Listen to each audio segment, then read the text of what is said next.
கவலைப்படாத, இந்த சேலை எடுத்துட்டு போய் கெட்டு. அதனாலதான் நீ மாமா வீட்டை விட்டுட்டு இங்க வந்து இருக்கியோ? பிடிச்சிருந்தா நீ உன் மாமியார் வீட்டுல இருந்திருப்பாளக்கா. பிடிக்காம கல்யாணம் பண்ணதுனால தானே நீ இங்கேயே வந்து இருக்கா. ப்ளீஸ்க்கா, என் லைஃபையும் அந்த மாதிரி ஆக்கிடாத. உன் வாழ்க்கை தான் நம்ம வீட்டுல இப்படி ஆயிடுச்சு. என் வாழ்க்கையாவது எனக்கு பிடிச்ச மாதிரி அமையட்டும்க்கா. எனக்கு பிடிச்சவருக்கே நீ கல்யாணம் பண்ணி வைக்கா. இங்க பார்ம நிரோஜா, மாமங்க இல்லல்ல. மாமங்க இருந்தாச்சு நானும் அவிய கூட தான் இருப்பேன். என் மாமியார் தொல்லை தாங்க முடியலங்க, என்னால நிம்மதியா இருக்க முடியலன்னு தான் இங்க வந்து இருக்கேன். மாமங்க வந்தாலும் நான் இங்க தான் இருப்பேன். அதனால என் வாழ்க்கையெல்லாம் ஒன்றும் கெட்டு போச்சுன்னு நினைக்காத. நீ நல்ல சந்தோஷமா வாழணும் தான் நல்ல பெரிய பணக்காரனை பார்த்து கட்டி கொடுக்கணும்னு ஆசைப்பட்டுக்கிட்டு இருக்கேன். இந்த பிடிமா நிரோஜா, இந்த சேலையை உடுத்துக்கிட்டே ரெடி ஆகு.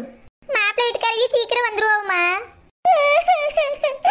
இல்ல, எனக்கு இந்த கல்யாணம் வேண்டாம். எனக்கு அரவிந்த் தான் வேணும். அரவிந்தையே எனக்கு கல்யாணம் பண்ணி வைக்கா. ஆமா, அரவிந்த் அரவிந்த் பெரிய இவன். உனக்கு ஒரு சொந்த வீடு இருக்கா? உன்னை வச்சு அந்த வீட்டுல அவனால காப்பாத்த முடியுமா சொல்லு? அவன் ஆத்தக்காரி மீன் கொடைத்திக்கிட்டு ஆட்டிக்கிட்டு மீனுக்கு போவா. நீ அவளுக்கு மருமவளுக்க. நம்ம அம்மா மீன்காரிக்கு சம்மந்தி அவன் நீ நினைச்சிட்டு இருக்கா. நான் அந்த மீன்காரியை அத்தை அத்தைன்னு கூப்பிட்டு தெரியுமா? இது உனக்கு ஒரு நல்ல வாய்ப்பு கிடைச்சிருக்கு. அந்த அம்மா முதல்ல வேண்டான்னு இப்ப அதுவே வேணும்ட்டு வருது. நீ நல்ல குணம் நல்ல பொண்ணுன்னு அவளுக்கு தெரிஞ்சு போச்சு. இந்த ஒரு பையனால மட்டும்தான் உன் வாழ்க்கையில ஒரு கரும்புள்ளி இருக்கு. அந்த கரும்புள்ளி ஒன்னை விட்டு நீங்க நின்று அந்த நிச்சயதார்த்தம் நடக்கணும். அதுக்கு தான் சொல்லி இந்த சேலை கட்டிக்கிட்டு ரெடி ஆகு. இந்த புடி நிரோஜா. வேண்டாம், அதுல வச்சிட்டு போ. இங்க பாரு நிரோஜா, அங்க வச்சிட்டு போறேன். நான் வரதுக்குள்ள எடுத்து கட்டிக்கிட்டு ரெடியா இருக்கணும். இல்லன்னா உன் அக்கால நீ வேற மாதிரி பாப்பா. நல்லது எது கெட்டது எதுன்னு ஒன்னும் தெரியல. சீக்கிரத்துல சேலை எடுத்து கட்டு. நான் எவ்வளவு சொன்னாலும் என் அக்காவுக்கு புரியவே மாட்டேங்குது. எனக்கு அரவிந்த் தான் பிடிச்சிருக்கு. எனக்கு அவர் கூட தான் கல்யாணம் நடக்கணும். மாணிக்கமும் குழந்தையும் லவ் பண்றாவல்ல. அவிய காதலை எதுக்கு அக்கா எப்படி பிரிக்கணும்னு பாக்கா. அக்காவுக்கு யார் காதலிச்சாலும் பிடிக்கவே மாட்டேங்குது. நான் இதை உடனே போய் அரவிந்த் கிட்ட சொல்லணும். நானும் குழந்தையும் மாணிக்கமும் எப்படியாவது இந்த நிச்சயத்தை நிறுத்திடுவாங்கன்னு எதிர்பார்த்தேன். அவங்க எல்லாம் எந்த டென்ஷனும் இல்லாம நல்லா இருக்க மாதிரி தான் இருக்கு. எனக்கு தான் ரொம்ப டென்ஷனா இருக்கு. Owner owner.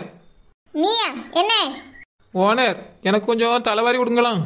எனக்கு இன்னைக்கு நிச்சயம் நடக்க போதில்ல ஓனர். அதனால தலையை கொஞ்சம் வாரி நல்லா புடவை அழகா கட்டி விடுங்க ஓனர். என்னை பார்த்தா உனக்கு எப்படி தெரியுது? ஓனர் மாதிரி இருக்கே ஓனர். நானே ஒத்த மனுஷன் இவ்வளவு ஏற்பாடுகள் பண்ணி வச்சிருக்கேன். திரும்பவும் உன்னை ஜோடிக்கு என்னை கூப்பிட்டு கிடக்கா? நீ என்னதான் நினைச்சிட்டு இருக்க என்னை பத்தி? ஓனர், உங்க வீட்டை மட்டும் இப்படி எல்லாம் ஜோடிச்சு வச்சிருக்கீங்களா? என் வீட்டுக்குள்ளே வந்து ஒரு ரூம்லயாவது இப்படி கொஞ்சம் ஜோடிச்சு விடுங்க ஓனர். நிச்சயம் என்ன உன் வீட்டுல நடக்கு? எங்க பண்ணதுக்கு? இங்கதான் நடக்குது. அதனால இங்க ஆள் வச்சு நான் எல்லாத்தையும் பண்ணி வச்சிருக்கேன். ஓனர், என்னதான் இருந்தாலும் நான் மணமகள்ல அங்க ஒரு ரூமையாவது இந்த மாதிரி ஜோடிச்சிருக்கலாம்ல ஓனர். அப்படி இருந்தாலும் எனக்கு நிச்சயம் நடக்க போகுதுன்னு எனக்கு ஒரு கான்பிடென்டா இருக்கும். இல்லனா என்னவோ இருக்காதோ? இல்ல நிச்சயம் வேண்டாம், நீ ஓட போறியா? இல்ல ஓனர், என் வீடையும் ஜோடிச்சிருந்தீங்களா கொஞ்சம் சந்தோஷமா இருந்திருக்கும்ல, அதுக்கு சொல்லி.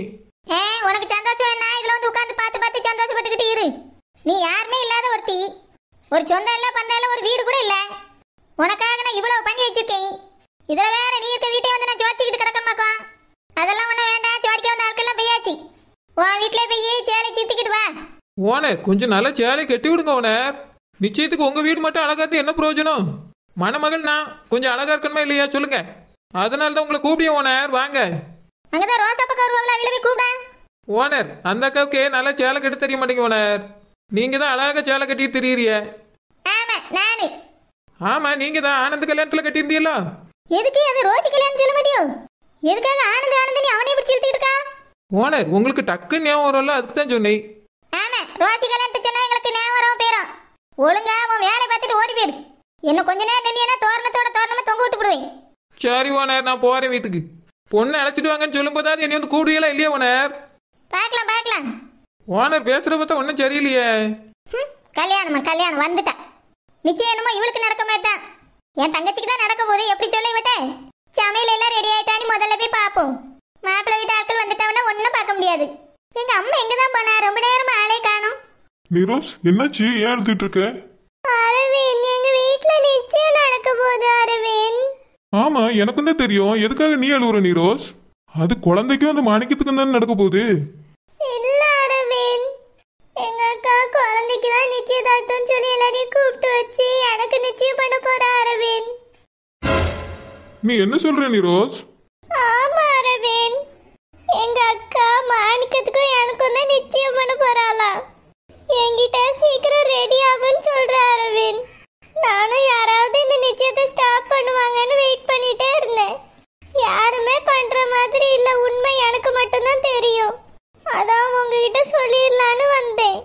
ஐயோ இப்ப என்ன பண்றது நிரோஸ்? உங்க அக்கா இந்த மாதிரி பண்ணிருப்பாங்கன்னு நான் நினைச்சு கூட பாக்கல. ஊருக்கு வந்த பிறகு கொஞ்சமாவது மாறி இருப்பாங்கன்னு நினைச்சேன். இப்ப நம்ம என்ன பண்ணலாம் நிரோஸ்? எனக்கு தெரியல அரவிந்த், ரொம்ப கஷ்டமா இருக்கு.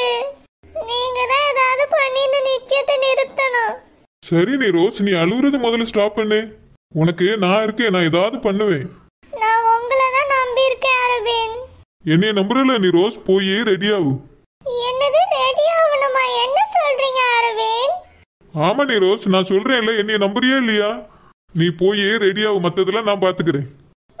சரி அரவிந்த். குழந்தை நிச்சய புடவை கொண்டு வருவாவல்ல? ஆமாக்கா கொண்டு வருவாவே. இது யார் புடவை குழந்தை? எப்ப எடுத்தது? ஏக்கா இது ரொம்ப பழைய புடவைக்கா, எங்க அம்மா புடவை. அப்படியா? ஆமாக்கா, பிளவுஸ் மட்டும் தான் நான் தச்சு வச்சிருக்கேன். நல்லா இருக்காக்கா இந்த சேலை? எனக்கு நல்லா இருக்கு குழந்தை. அதனால என்ன கூட கொஞ்சம் நல்லதா கட்டியிருக்கலாம்னு தோணுச்சு எனக்கு. குழந்தை உங்ககிட்ட வேற சேலை இல்லையோ? இருக்குக்கா, ஆனாலும் எங்க அம்மா சேலையை கட்டலான்னு நினைச்சிட்டு ஆசைப்பட்டு கட்டினேன். அப்படியே குழந்தை, புடவை இல்லைன்னா என் புடவை வேணா எடுத்துட்டு வரட்டுமான்னு கேட்கலான்னு தான் கேட்டேன். இல்லக்கா, எனக்கு இந்த கலர் பிடிக்கும், எங்க அம்மா சேலைல அதனால கட்டியிருக்கேன். சரி குழந்தை, என்னந்த மாப்பிள்ளை வீட்டுல இருந்து சேலை கொண்டு வருவாவல்ல, உடனே மாத்திக்கலாம். சரிக்கா. ரோசப்பக்கா எனக்கு தலையை கொஞ்சம் நல்லா வாரி விடுங்கக்கா. குழந்தை நான் சுமாரா தான் வருவேன், பரவாயில்லையா?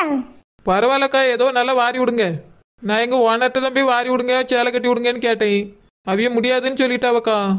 ஆமா குழந்தை, உன் நிச்சயத்துக்கு ஓனர் என்ன அவிய வீட்டு அவ்வளவு ஜோடிச்சு வச்சிருக்கா? என்ன காரணம் குழந்தை? ஏக்கா அவிய வீட்டில் வச்சுதான் நிச்சயம் நடக்க போகுது, அதனால தான் அப்படி பண்ணியிருக்காவ. இருந்தாலும் ஓனர் ரொம்ப மாறி இருக்காவக்கா. அது மட்டும் இல்லாம எங்க மாமியார் அதுக்கு ரொம்ப தெரிஞ்ச பொம்பளை ஆயிடுச்சுல்ல. எவ்வளவு செலவு பண்ணாலும் அதுக்கான ரூபாய் தந்திரியன்னு சொல்லியிருக்காவ. அப்படியே குழந்தை, சாப்பாடுலாம் வேற பின்னாடி தயாராகிட்டு இருக்கு போல. இருந்தாலும் மாப்பிள்ளை வீட்டுல என்னதான் ரூபா தாரினாலும் சரோஜா அந்த அளவுக்கு செய்வான்னு நான் நினைச்சு கூட பாக்கல குழந்தை. ஆமாக்கா, நானும் தான். நீங்க இங்கதான் இருக்கீங்களோ? ஆமா ஷில்பா, இங்கதான் இருக்கேன். குழந்தை அவளை ரெடி பண்ணதுக்கு நீ கூப்பிட்டாதான் வந்தேன். இது என்ன ரோசா பக்கா, இவ பொண்ணு மாதிரி ரெடி ஆயிருக்கா? என்ன ஷில்பா சொல்லியா? பொண்ணு மாதிரி ரெடி ஆகாம எப்படி ஆவா? என்னக்கா சொல்றிய? பொண்ணா? ஆமா ஷில்பா, இவதான் பொண்ணு. என்னாச்சு, யாருக்கு நிச்சயம் தெரியாம தான் வந்தியோ? ஆமா ரோசா பக்கா, நான் சரோஜாக்கா தங்கச்சிக்கு தான் நிச்சயம்னு நினைச்சுக்கிட்டு வந்தேன். இவ நிச்சயத்துக்கு தான் சரோஜாக்கா அவ்வளோ ஏற்பாடு பண்ணியிருக்காவளோ? என் மகன் ரோசி கல்யாணத்துக்கு கூட அவிய ஒழுங்கான முறையில மொய் வைக்கல. ஆனா இவ நிச்சயத்துக்கு இவ்வளோ பிரம்மாண்டமா ஏற்பாடு பண்ணியிருக்காவளே. இருந்தாலும் சரோஜாக்காக்கு பெரிய மனசுதான். ஆமா ஷில்பா, அவளுக்கு பெரிய மனசுதான். இந்த செலவுக்குலாம் மாப்பிள்ளை வீட்டுக்காரங்க ரூபா கொடுத்துருவாவே. அப்படியேக்கா, அதனாலதான் செய்யாவளோ? சரிக்கா, அவிய என்ன செய்யாவன்னு நான் பார்த்துட்டு வரேன். குழந்தை ஷில்பா வாய் பிளந்துட்டுல போறா? ஆமா ரோசப்பக்கா, அந்த பழைய புடவை பார்த்துட்டு இந்த மாதிரி வாய் பிளந்துட்டு போறாவ. நல்ல பட்டு புடவையா கட்டியிருந்தா அவ்வளவுதான் போல. ஆமா குழந்தை, குழந்தை சீப் எடுத்துட்டு வரட்டுமா? சரிக்கா, எடுத்துட்டு வாங்க.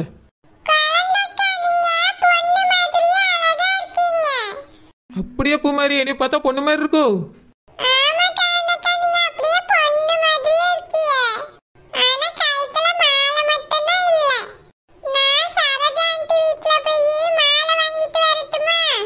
ஐயோ வேண்டாம் பூ மாதிரி, அதெல்லாம் மாப்பிள்ளை வருவாவில்ல அப்பதான் கொண்டு வருவாவ.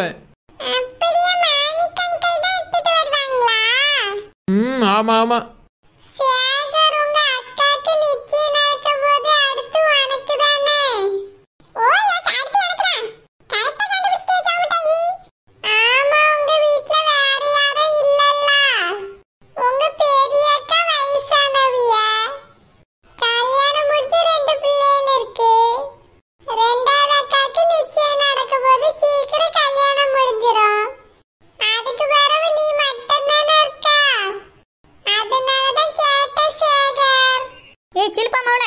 என்ன கல்யாண கதை இப்ப ரொம்ப அவசியமா இருக்கும்?